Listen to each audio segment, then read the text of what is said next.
السلام علیکم ورحمۃ اللہ وبرکاتہ۔ کیسی ہے میری یوٹیوب فیملی؟ امید کرتی ہوں کہ خیریت سے ہوگی۔ خوش رہیے، آباد رہیے اور اللہ کی عبادت میں مشغول رہیے۔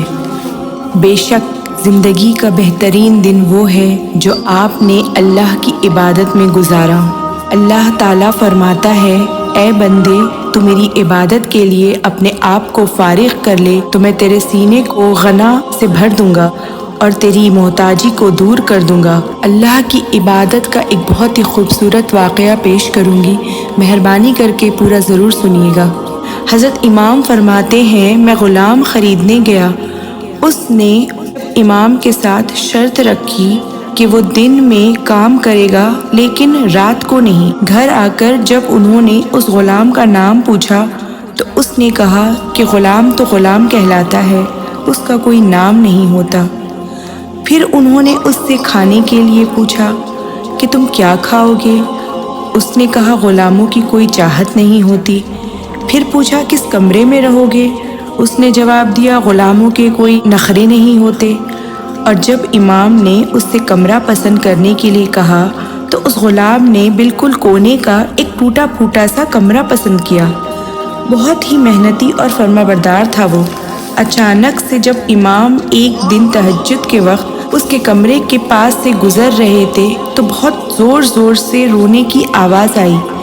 تو انہوں نے اس کے کمرے کے قریب جا کر دیکھا تو وہ زور زور سے اللہ سے معافی مانگ رہا تھا اور اس کے کمرے میں نور ہی نور وابستہ تھی، کیونکہ اللہ کو بندوں کا معافی مانگنا بہت پسند ہے۔ استغفار تو وہ دعا ہے جو اولاد، بارش، پیسے سب دے دیتی ہے۔ یہ تو اللہ نے خود قرآن میں فرمایا ہے۔ اس کی استغفار سن کر حضرت امام پریشان ہو گئے اور حیران ہو گئے یہ سن کر کہ وہ رات میں اللہ سے معافی اس بات کی مانگ رہا ہے کہ وہ دن میں صرف 5 وقت اللہ کی عبادت کر پاتا ہے اور دن کے باقی وقت میں اسے اپنے مالک کا بھی حکم سننا پڑتا ہے۔ تو وہ اللہ سے پوری رات رو رو کر اس بات کی معافی مانگتا تھا کہ وہ دن میں اللہ کی عبادت نہیں کر پا رہا ہے۔ وہ سارا دن اللہ کی بارگاہ میں سجدے نہ کرنے کی معافی مانگتا تھا۔ اور پھر جب اس دن صبح وہ حضرت امام کے ساتھ فجر میں مسجد گیا تو انہوں نے اللہ کی رضا کے لیے اسے آزاد کر دیا کہ جا، تو پورا دن اب اللہ کی بارگاہ میں سجدے کر سکتا ہے، تجھے کوئی کام کرنے کی کوئی ضرورت نہیں، وہ مکان بھی تیرے پاس ہی رہے گا۔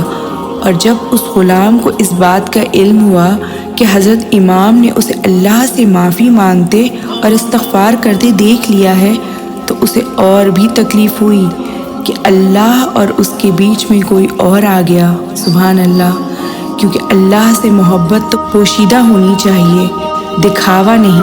اور وہ بہت رونے لگا اور اللہ سے پھوٹ پھوٹ کر دعائیں کرنے لگا کہ اے اللہ، یہ میرے تیرے بیچ میں کوئی کیسے آ گیا، مجھے پردہ پوشی عطا فرما۔ اور کہتے کہتے سجدے میں گر گیا اور اس کی روح پرواز ہو گئی۔